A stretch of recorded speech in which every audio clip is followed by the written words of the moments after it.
Okay, good afternoon.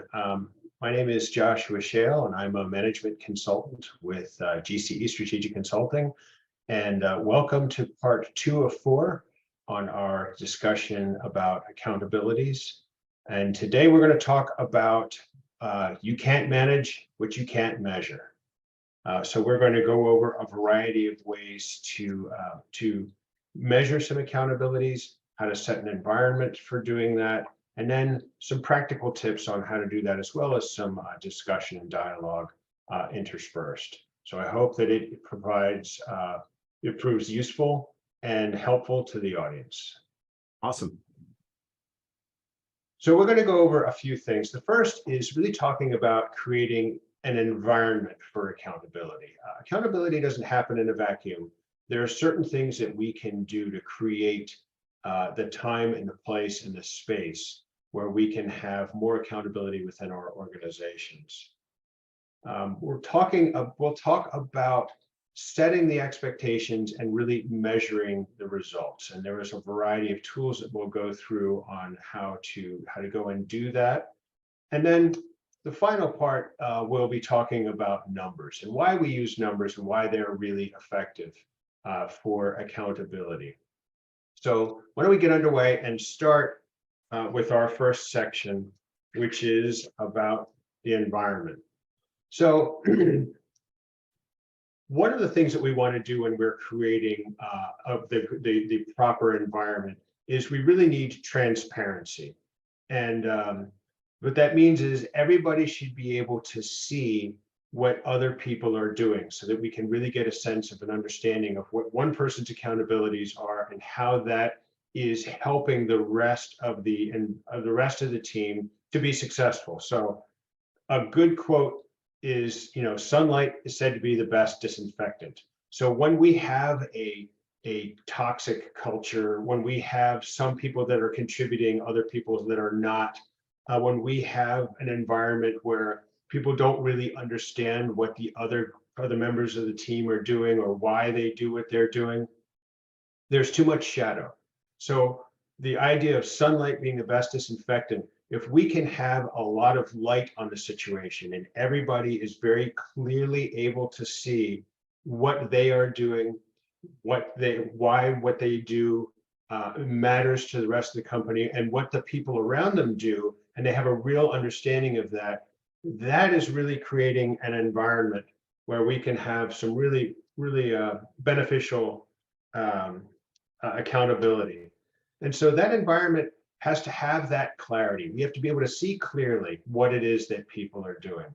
We have to really be able to see what their measures are. And then we have to equally understand what is expected of them. So, and we'll get into that a good bit, but that idea of clarity and expectations. And it's really important for us as business leaders to create that whole environment where there is that clarity, there is that sunlight, as it were, and we can create very clear expectations. So I'm going to pause here, and Ken, tell me about some of your thoughts on some aspects or some markers that make for a really great environment for accountability. When you say markers, do you mean just signals or things that I'm seeing that show that there is accountability? Is that correct? Or that there's an environment. So if you're walking into a new client office and you look around, what are some of the things that you see that make you think, aha, this is a healthy, a good environment for having accountability? Yeah, I mean, boy, that's a great question. So I think one of those is just in the dialogue when things pop up, when problems pop up, it's clear on where the ownership lies, right? And without ambiguity, so hard to say today, because sometimes you'll have environments where something will pop up. Actually, just recently I had something pop up where somebody's like, well, we need a new van. Who owns that? I thought so-and-so was working that. Well, I thought the other guy was working that, and where is the ownership and the accountability? So those things are few and far between. And then the other thing is I think just generally hitting the outcomes and hitting the results and then anticipated results. and due to the transparency. So hopefully that's headed down the right track, Joshua, and what you're looking for. Yeah, no, I like that quite a bit. You know, one of the ones that I always like to see is, as I like to see screens around the office that are showing results. It could be like real-time results on number of sales calls, number of transactions, you know, whatever it happens to be, but having those out front and center so Right. that when people see them, like there's no hiding it, people see them and they can really see, like the marketing team can say, we are driving traffic. We're getting enough marketing qualified leads, and I can see the result of that by looking at this sales board to see what's happening. Or it could be, you know, in a software platform, it could be number of concurrent users that are on the platform at one time. That really lets the, you know, the product owner and right to and the QA person and everybody in between to say, look, we're doing it, we're hitting it, we're scaling this. Right. So that's one of the things that I see in environments when you see some of those really clear markers that of what's going on, and it gives people something to rally around and to really think about. So, you know, Ken, and some of the work that you've done, what are some of the things you've seen your clients do, which help to build or support those environments? Having a quarterly discussion of some sort, you know, with the entire group, the entire company, and walking through key departments and what some of the goals were of the department, how the department actually did. So, for example, sales, marketing, finance, right? So those are some things. And I'm sorry, the question was, ask it one more time, please. It's like, what are some of the ways that you've seen people build or create or support those types of environments? Yeah, right. So I like that idea of that quarterly meeting. Hey, this is what we're going to do. This is what we did. It's open for everybody to see, nothing hidden. Right, right. Or even just, you know, a monthly newsletter as well, going, you know, a message from the CEO articulating the breakdown and some of the key accomplishments across the organization and what's going on in the business as well. Yeah, I find one that can be really small and almost subtle, but it's really important. And that's when the senior leadership, when they're interacting with people, they create the time and the space for anybody to ask questions, Right. and or make suggestions. You know, it's amazing. Somebody who's doing something we may have in our minds, oh, this is the way to do this role, but sometimes that informal conversation where they they begin with, I had an idea to, or maybe a better way to, having that time and that space. And you know, it doesn't mean you have to have a bunch of plant life in your office or anything like that, but just having that environment where it's okay for somebody to go and ask questions or make suggestions. And then also, quite frankly, an environment where people don't feel ashamed or fearful of making a mistake. You know, if nobody, you know, if you're playing baseball, if you never swing the bat, you might get on base from time to time, and that's either because you walk or you get plunked. But you know, you got to let people swing away sometimes, and creating that environment where it's okay. You know, obviously keeping between the lines, but it's okay to make an attempt and to miss. I think can be really important. So let's talk a little bit about how we're going to go and measure some things. So we're going to get a little bit of alphabet soup here. And so let's start with KPIs, key performance indicators. A KPI is a really powerful thing because it is an indicator of not only how that individual is performing in their role, but also how the rest of their department, and then indeed the rest of the company, is going to perform because of the work and efforts of this person. So a KPI, that key performance indicator, is a great way of holding accountability, and it's a great predictor of future success. One of the main things that we're going to, and we'll go into KPIs in more depth in a little bit, But one of the things that's really key about that is that it needs to be weekly. KPIs are short periods. What we want to do is we want to be able to win the week. We know if we win the week, we hit all of our KPIs. Now we're set up to win the month, win the quarter, win the year. But it all starts with that weekly bit of what are my indicators of success? What are the real ways that we can indicate that we are performing and performing at a high level? Then we have OKRs, objectives and key results.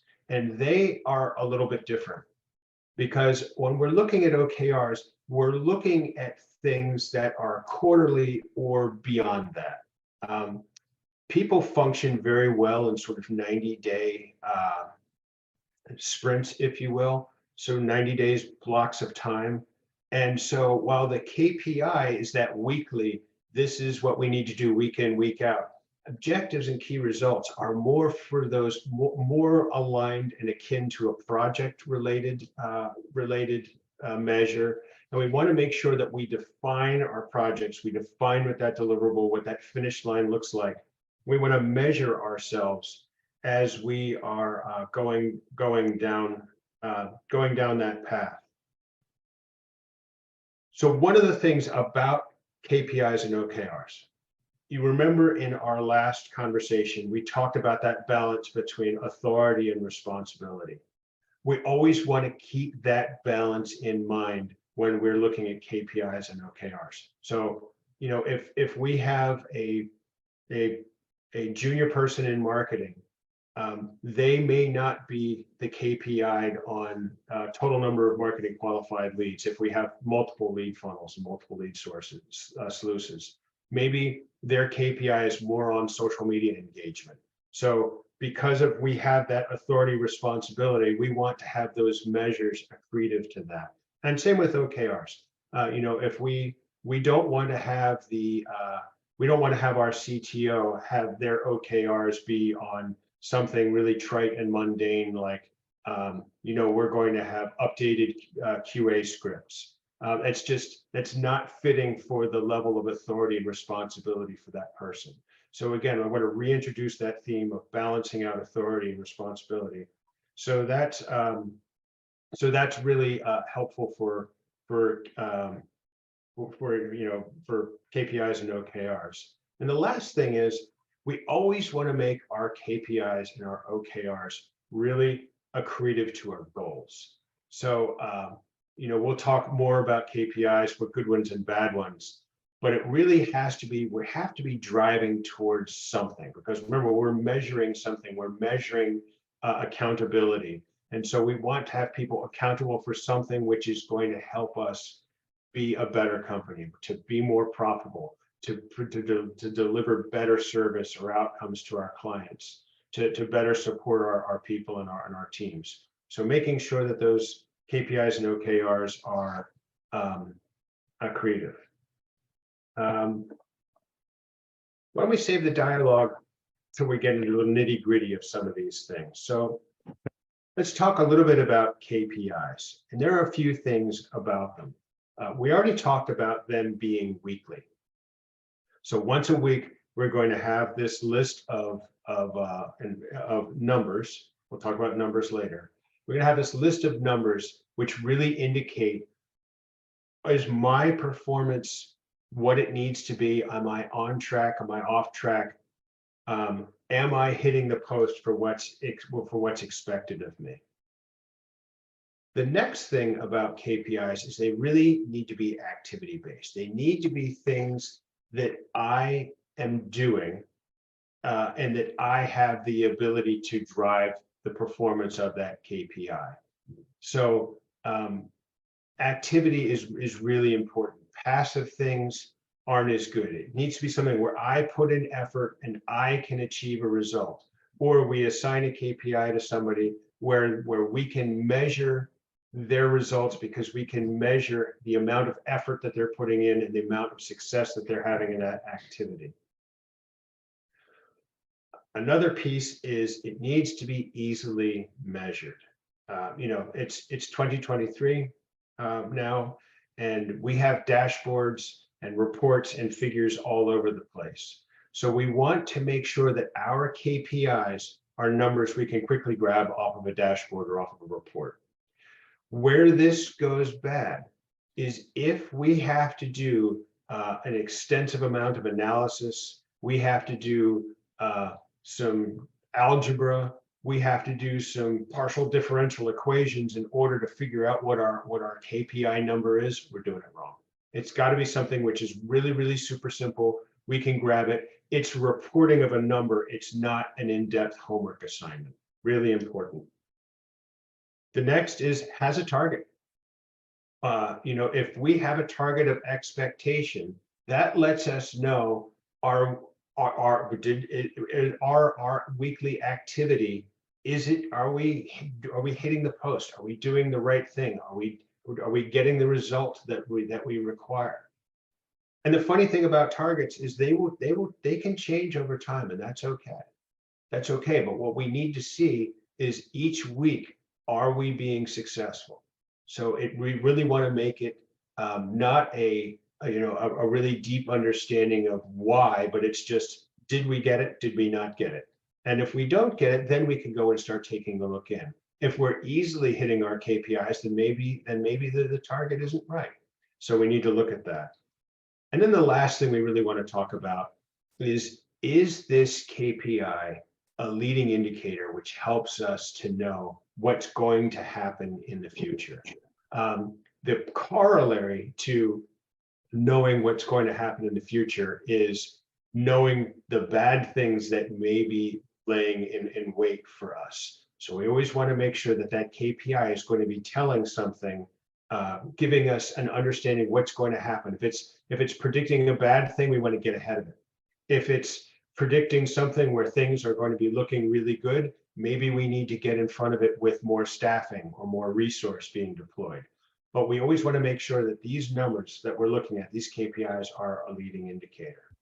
So Joshua, do you recommend never really utilizing lagging indicators with that, or is there a place for lagging as well? There's definitely a place for lagging, but just for getting out of the gates, we're going to keep this as five, these 5 rules is a little bit easier.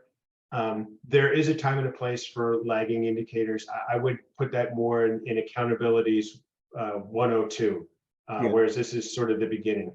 There's a lot of benefit to them, but I really want us to start thinking for today's purposes about, hey, I need to use this in order to be able to see into the future. Yeah. So one man's lagging indicator can be another man's leading indicator, right? So absolutely. Close sales or close business, I think most people would view that, oh, it's a lagging, it's already done. But finance could look at that, that's a leading indicator to cash flow, right? So yeah, or if it's, if we're doing project-based work, hooray, we closed 3 new projects this week. That may be lagging for the sales team, the closing team, but boy, that project execution team, they may need more resource. And to know that now is probably it's a good time and a place. So Ken, to open up a little bit of dialogue, can you give me an example of a good KPI or a particularly bad KPI?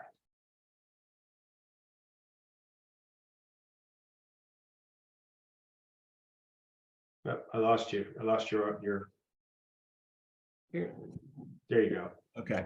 Sorry. The port of my microphone unplugged there temporarily, but I think it really depends. It depends on, the department specifically, right? So, but, one good leading indicator ultimately could be, let's just say spend with AdWords, right? If we know that AdWords spend equals, right, a certain amount of MQLs, it turns into a sales qualified lead, and then your ASP, and your close rate, and how long it stays in the pipeline, and then what happens when it hits operations to whatever, deliver services, and then you understand invoicing and everything, that could be a good leading indicator. So I think it's at least it's tough for me to answer because there's a lot more data that I would need or information I would need to figure that out. But that could be a good one anyways. Yeah, I'll tell you one of my pet bad KPIs, and I see this often, and it's a sales KPI, and it's, hey, we need prospecting. So everybody, 50 prospecting emails every week. Yeah. That is, I mean, yes, it's weekly. Yes, it's activity based. Yes, it's easily measured. Yes, it has a target. It's not a leading indicator of anything, because anybody can go to Zoom Info or somewhere like that, download a list of emails, It's activity. have really terrible execution on it. And hey, look, I hit 110%. I put out 55 instead of 50. Look at me. But actually, they've eroded the brand and they've taken steps backwards. Right. Another KPIs can be a little bit of a challenge in finance and in accounting, but one that I particularly like, it's both a leading and a lagging indicator, is the cash plan done? Like, did the cash plan get done on time? Right. Reason I like that is you have to have all of your journal, have your bookkeeping done. You have to have your AR and AP, your AR all figured out. And then when you have that, then you can get to your cash plan. Is it done? Yes, it is. Okay, now the rest of the company can begin to function. We can figure out what we're going to be doing for the next week and month. Right. So that's a really nice one, because it can be, given that we want weekly KPIs and finance and accounting work so much on a monthly, having that, hey, is the cash plan done? That can be a really good KPI. Yeah.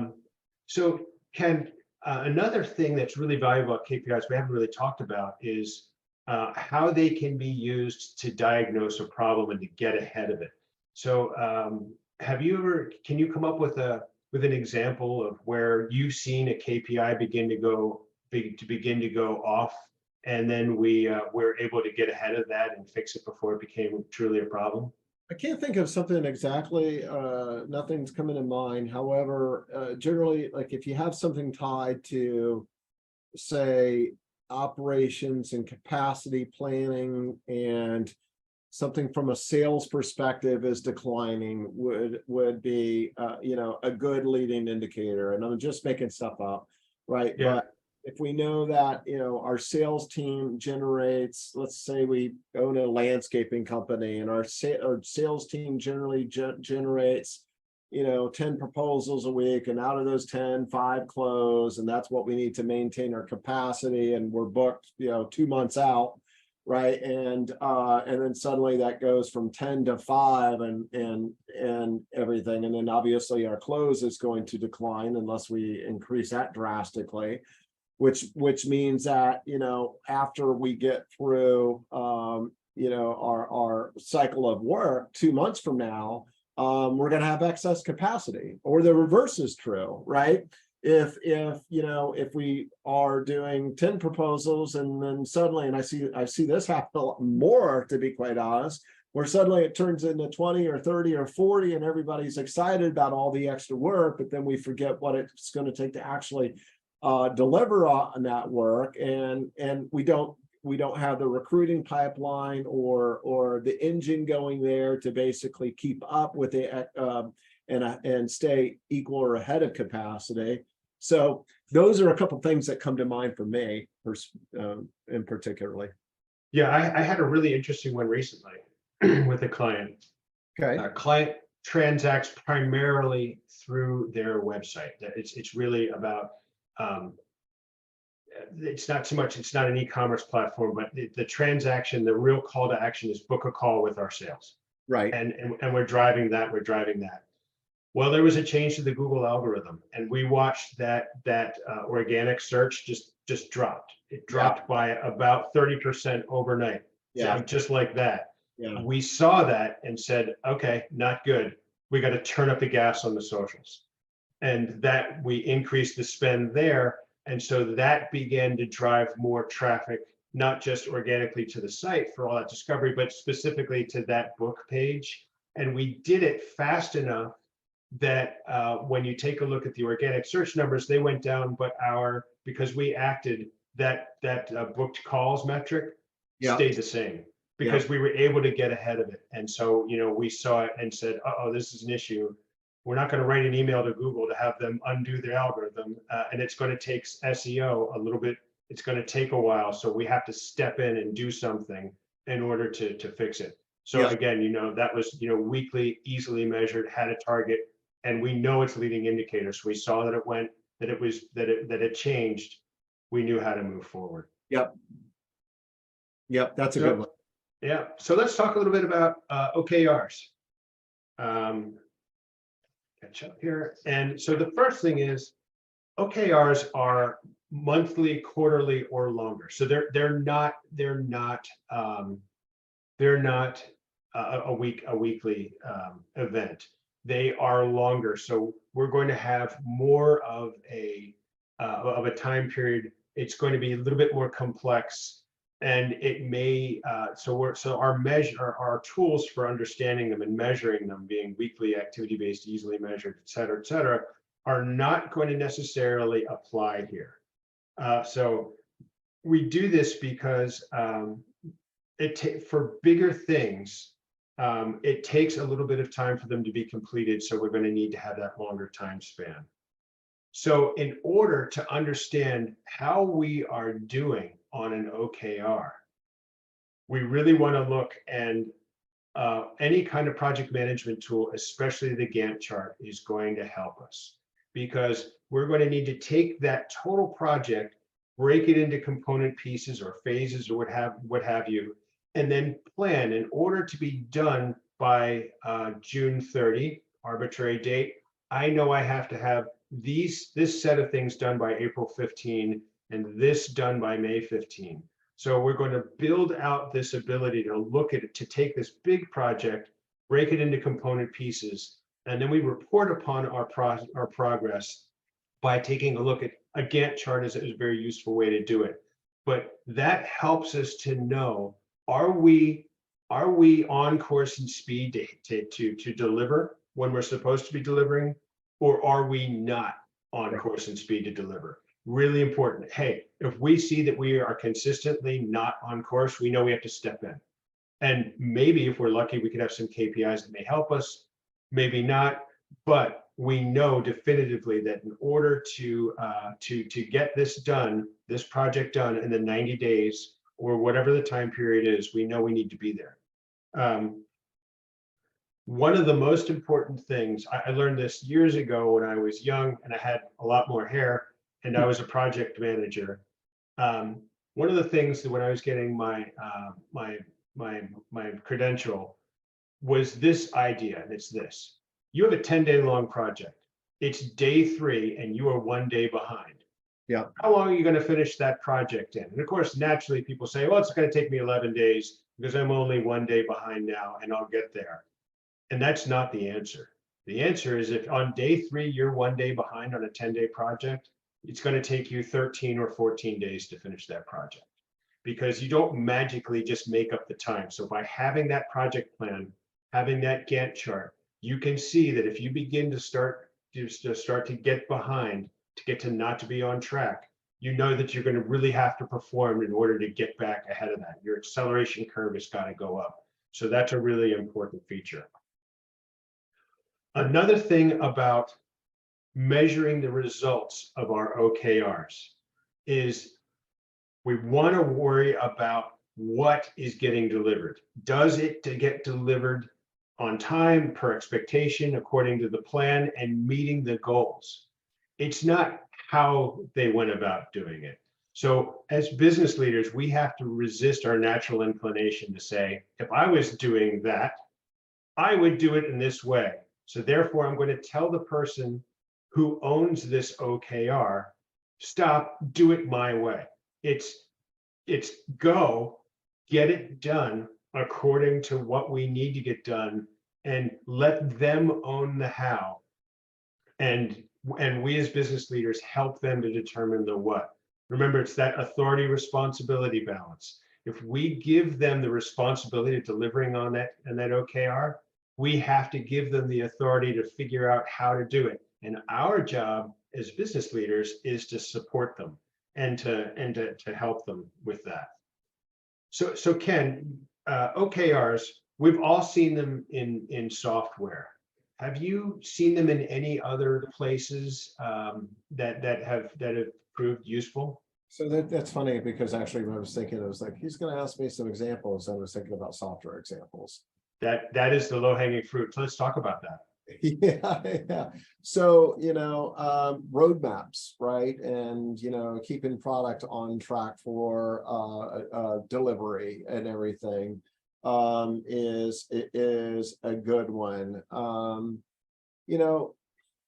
Let's see. Yeah, let's talk about that. What are your thoughts? I'm trying to think of some others that would be good OKR leading indicators. I mean, you can So always so so have, software is the natural one, and yeah. it's because of agile methodology and in the sprint and all of that good thing where we have the series of sprints that are accretive to the 90-day the 90-day sort of period. But interestingly enough, um, I don't exactly understand the psychology around it, but people have a natural tendency to about a 90-day window. Um, a week isn't long enough for people to have great success moving a project forward. A month is probably too short. A year is too abstract. But that 90-day is sort of a sweet spot of, I know I have to execute day over day, week over week, and I can hit that 90-day post. Whereas if it's a year or a 3-year long plan, it's a little bit too abstract. So it naturally tends itself for a lot of different types of projects. So when we take a look at what we're trying to achieve this year, that 90-day sprint is a really useful thing. And it also naturally fits into our reporting. And we always report quarterly numbers. It's a real natural to say, okay, the numbers came back. Let's begin our projects. Let's work through them, and let's report on the success of those projects at that end of that quarter. It's that natural stopping point. So it's really helpful to break that year down. Year's a long time. It's an abstract thing. We'll be another year older by the time we get done, but it breaks it down into some much more manageable pieces of time that are long enough that we can get we can really move things forward, but short enough that it's not an abstract concept of being far. Right. So I had talked about project management. Have you seen any tools which you find helpful for managing, these more project-based, these like longer duration sprints of OKRs? So I love, I think it's one of the newer ones out there, to be quite honest, and it's definitely one that got a ton of funding maybe a year or 2 years ago. But I think actually you or one of your clients introduced it to me, but Monday.com. Mhm. I like Monday.com a great deal, to be quite honest. I've used Asana for whatever reason. I'm not a fan of Asana. I don't know why. But I've used lots of tools, as I'm sure you have as well. I like a good old-fashioned Gantt chart as well. That's just hard coded. I don't know if sometimes I get overwhelmed with all the activity and the stuff in there. That maybe that's my age. But yeah, Monday.com probably for me. Yeah, I think it's an interesting thing to think about because you want to have the right tool for the job, and Monday, Asana, a lot of these are they're great tools. Sometimes it's really useful to go and configure something your own. If you're using Microsoft 365 or using the Google Productivity Suite, you can go in and you can create some tools in there. And then, quite frankly, sometimes, remember I was talking about monitors and screens. Sometimes it's worth it just to have a Gantt chart that's done in Excel and done by coloring by coloring blocks in the cells so that you can see it. So no tool is perfect, and no tool is absolutely terrible, but really be sure that you're using the right tools for it, one that everybody is facile with, everybody can use, and it really creates that visibility, and so that we can get that accountability. Gantt chart, you're either hitting the post or you're not, and there's no third direction. So it's really good for that. Maybe we're showing our age, Ken, that we like the simpler ones, but Yeah, just no secret. I'm going to be 32 this month. So oh well, you'll love 32. It's a great year from what I can remember of it all those times ago. And so, what is age? Age is but a number. So numbers are also extremely powerful for accountability. So let's look at it and take a sort of examine why numbers are the best measure and why they work the best. Our analysis is easy. We're really good at numbers. We are able to think in them. We can go and take a look at, is 10 proposals greater than 9? Yes, it is. We know that we have done better when we have that. So it really makes the analysis easy. If you want to get in there and you want to really to get heavy into the analytics, that's fine. And the reason that all happens is that numbers are purely quantitative. And so, if the KPI is number of proposals delivered and we've missed it, we missed the KPI number. Now, the qualitative is, oh, well, this happened and it was a short week, and that's all well and good, but the numbers tell the story. And it's, did we hit our measure or did we not? And we can see it because it's a number.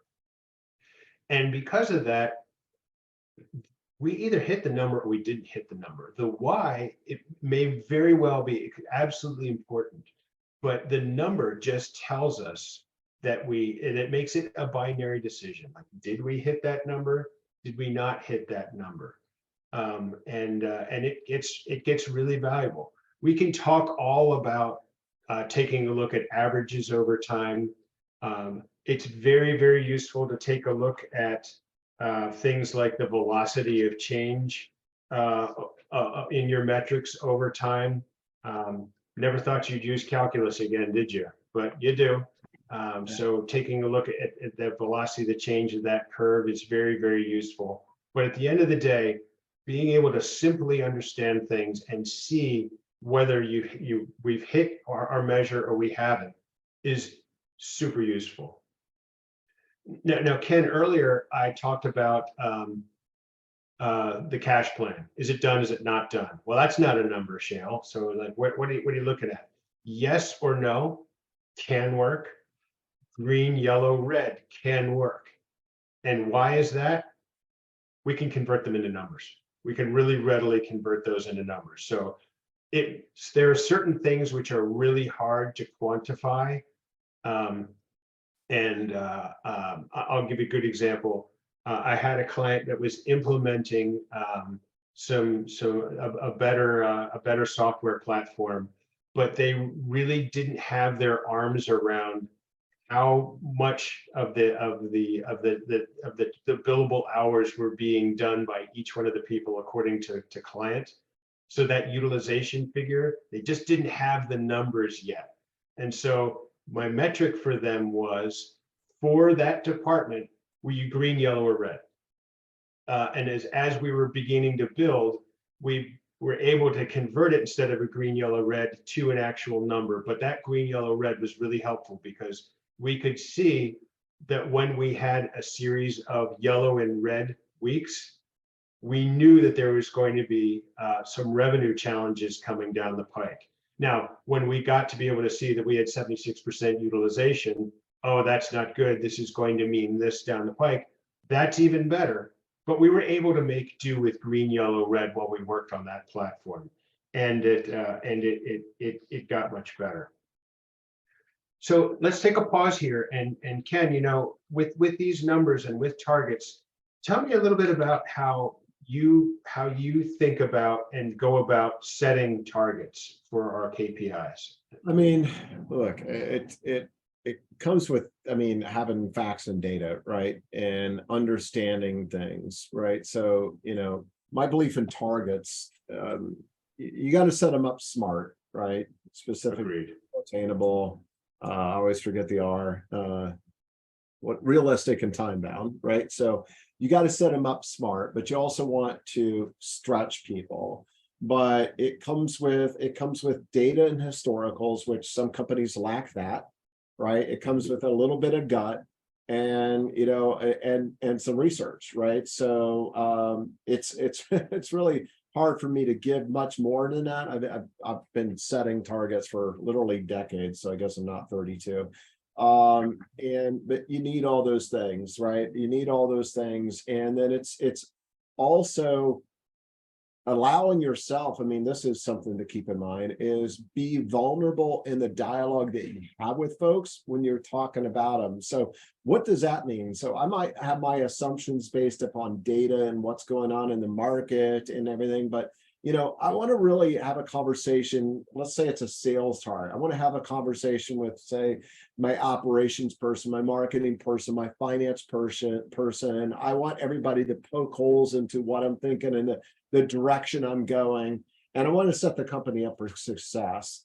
And then we'll call it feet on the street or your ground level troops, either sales or whatever it is. One key thing that I think a lot of owners fail to do is put some sort of buffer in place, right? And that's foreign to them. But if you go to a big company, right, there's a buffer, right? When Oracle rolls their numbers out to the street, don't think that there's not a 50% above of what they gave their sales force, right? When I used to run a large team at Oracle, I would have a number, and then my sales managers were always maybe 8 to 10% above me. And then their sales team was always 10 to 15% above them, right? And you need that, because if we just talk about sales only, we should expect that 60% of those folks will make their number and the rest won't. And you're going to have people quit. You're going to fire people. So you've got to make sure that you're actually setting the company up to achieve its objective. So that's very sales specific, but it really translates across any department. I mean, product, services, support, but you've got to have that buffer so that the company can achieve its P&L. Yeah, I liked your I also liked your point about feel and intuition, because it really does come into play, and the more reps you've had under your belt, the more intuition you can develop. But I'll add in another aspect, which I think is really important. So we want to have the KPIs for people, the measures for people. We want to have them accretive to success and building things forward. But when I'm implementing accountabilities and measures or KPIs or OKRs, whatever it happens to be, I always spend some time to work with the person who's going to own that. Because remember, it's that balance between authority and responsibility. I work with them, and I really want them to own it and to get into the pocket. So it's not a gut. It's not just hey, your KPI is to fog a mirror. Like that's not going to do it. And it's not something which is so far out of their ability that it's soul crushing.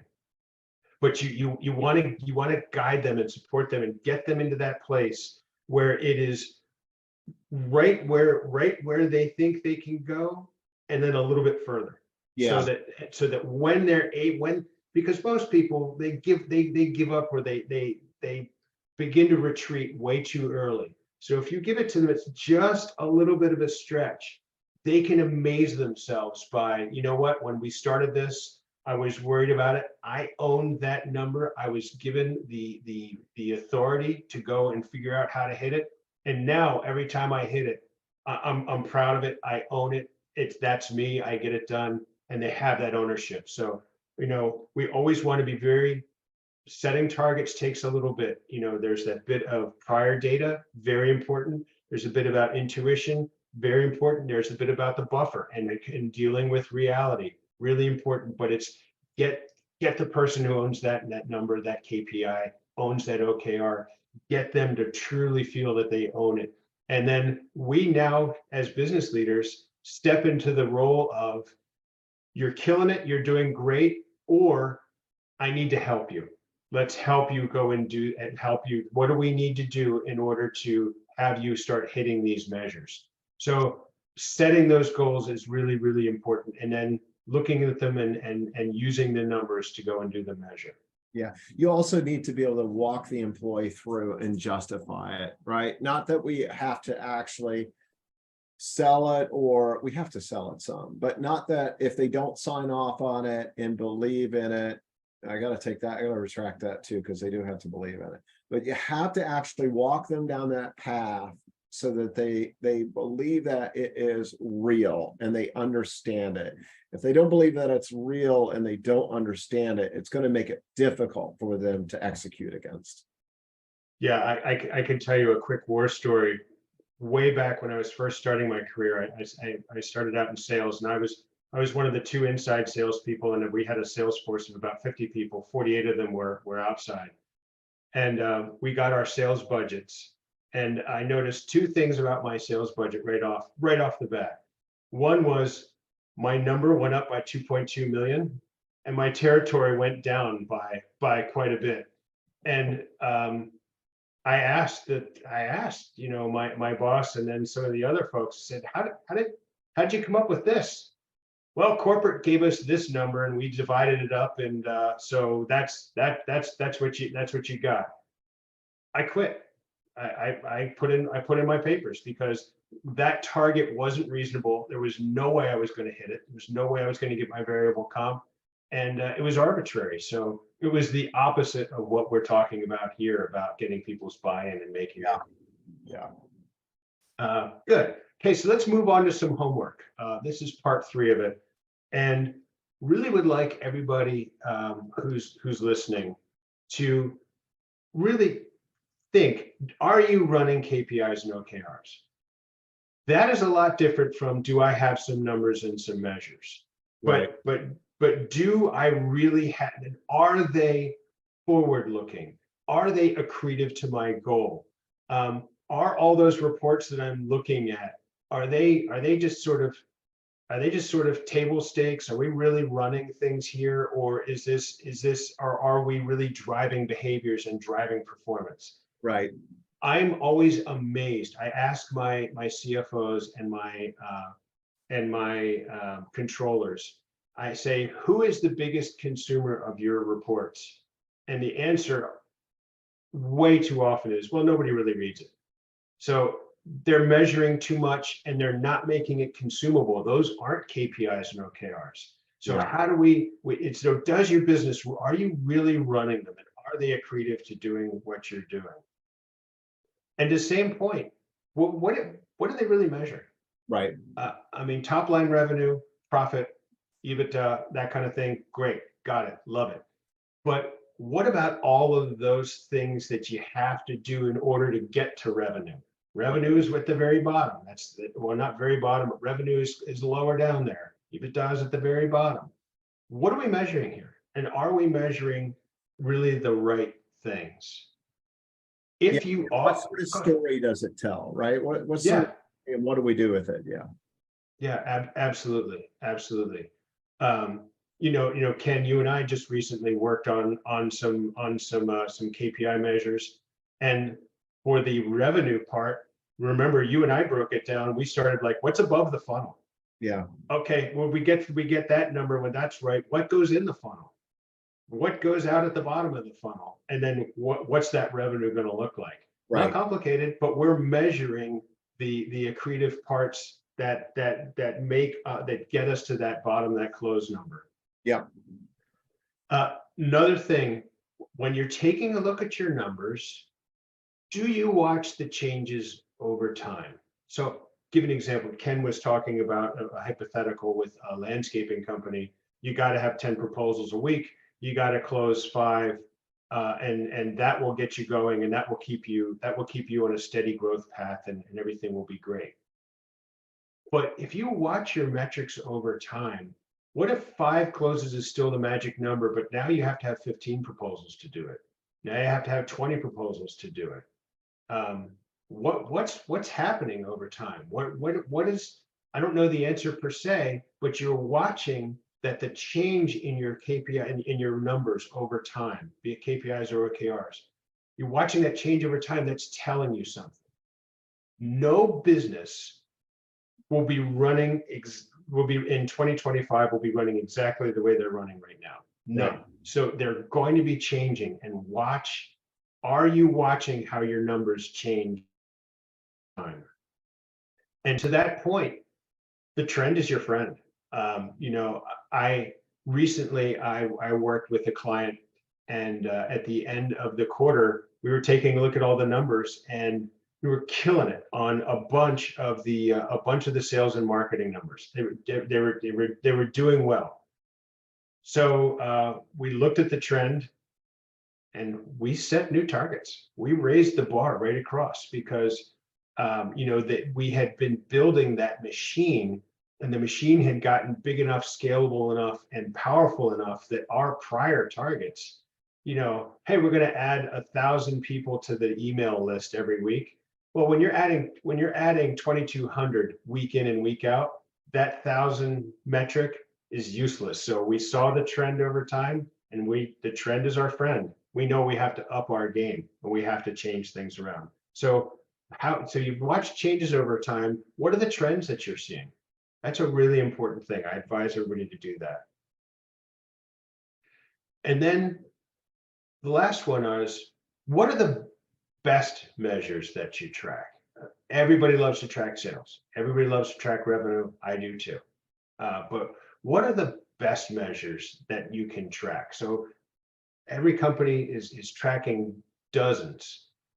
But what are the ones that mean the most to you? What are the ones that really make you feel good? What are the measures that, if you were going to be on a Pacific island with no internet or cell reception for 3 weeks, that if a carrier pigeon came to give you 5 numbers on a little piece of paper, what would those be? What are those best measures that you track? And really understand why you feel them as the best measures. So that's a little bit of homework for part 3. Ken, any closing thoughts? No, this is great. What do you have in store next week after everybody goes through and does the homework? So next week, we're going to talk a little bit about organizational management and accountability. So we're going to take a look at how, given the level of where we are in the organization, Right. what do their accountabilities look like? Because they're very different for the C-suite than they are for the front line. So that will be next week, and I look forward to it. Awesome. Well, thanks so much, Joshua. I appreciate it as usual. Yeah, my pleasure. Thank you.